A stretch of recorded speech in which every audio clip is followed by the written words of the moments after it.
Hold up. We're talking about Sam Hauser potentially forming a big three with Luka and LeBron? I mean, I love Hauser's shooting ability, but calling a role player who averaged 9 points per game part of big three might be stretching the definition just a bit.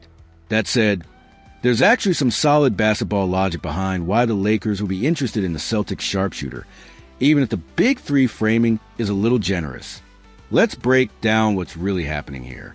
Boston is in full salary-cutting mode after their championship run, and Brad Stevens is making some ruthless decisions to avoid those brutal luxury tax penalties. When you're looking at repeater tax implications, even solid role players like Hauser can become expendable if the price is right. The moves Boston has already made tell the story perfectly. Trading Kristaps Porzingis was about getting out from under that massive contract. Moving Drew Holiday for Anthony Simons brings in younger, cheaper talent, though with some obvious defensive concerns. They're clearly prioritizing financial flexibility over keeping the championship core intact. For Hauser specifically, this creates an interesting opportunity. He's exactly the type of player who becomes available when teams are cutting costs. A productive contributor who's not quite essential enough to be untouchable. His 41% three-point shooting during the regular season is legitimately valuable, especially in today's NBA where floor spacing is everything. From the Lakers' perspective, the fit makes perfect sense. Luka Doncic is absolutely devastating when surrounded by shooters who can knock down open looks. We saw this throughout his career in Dallas. When there's reliable three-point threats around him, his playmaking becomes virtually unstoppable. Hauser's ability to hit corner threes and an elite rate would give Luka another weapon to work with. The beauty of Hauser's game is its simplicity. He doesn't need plays called for him. He doesn't need to dominate the ball. He just needs to find open spots and knock down shots when the defense rotates to help on Luka's drives. That's exactly the type of complementary skill set that championship teams are built around. LeBron would benefit from this addition too. At this stage of his career, having another reliable shooter to kick out to when he's attacking the rim is invaluable.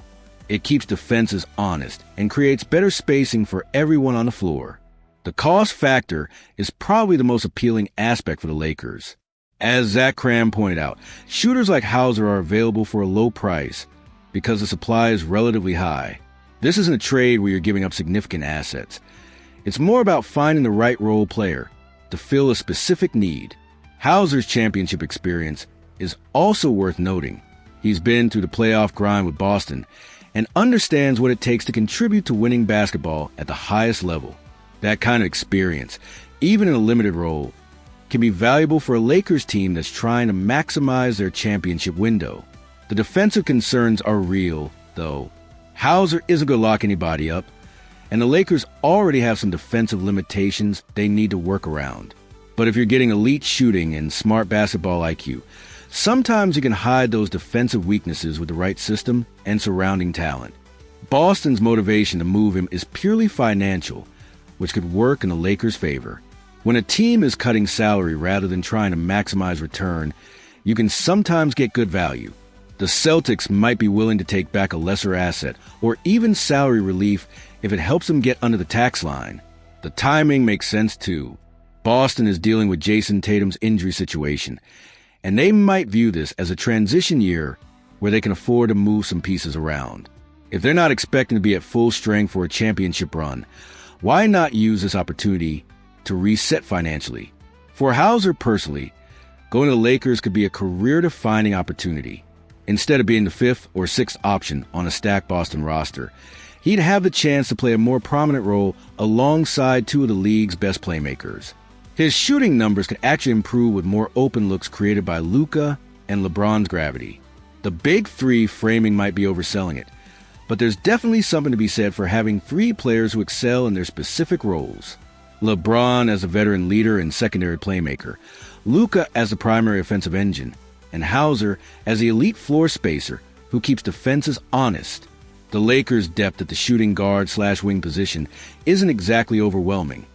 So adding a proven contributor like Hauser could address a real need. He's not going to be a star, but championship teams need players who understand their role and execute it consistently.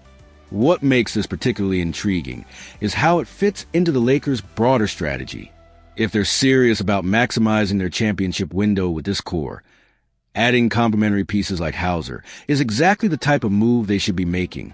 It's not flashy, but it's smart basketball. The contract situation works too. Hauser is making huge money, so it shouldn't be difficult to make the salaries work in a trade. Boston gets salary relief. The Lakers get a shooter who can contribute immediately. It's the kind of mutually beneficial deal that actually gets done. Do you think Hauser would be a solid addition to this Lakers roster? Is he the type of role player who can make a real difference in the playoffs? And Boston fans, are you okay with Stevens breaking up pieces of the championship team to avoid the luxury tax? Let me know your thoughts. And if you're excited about the possibility of seeing Hauser in Lakers purple and gold, hit that like button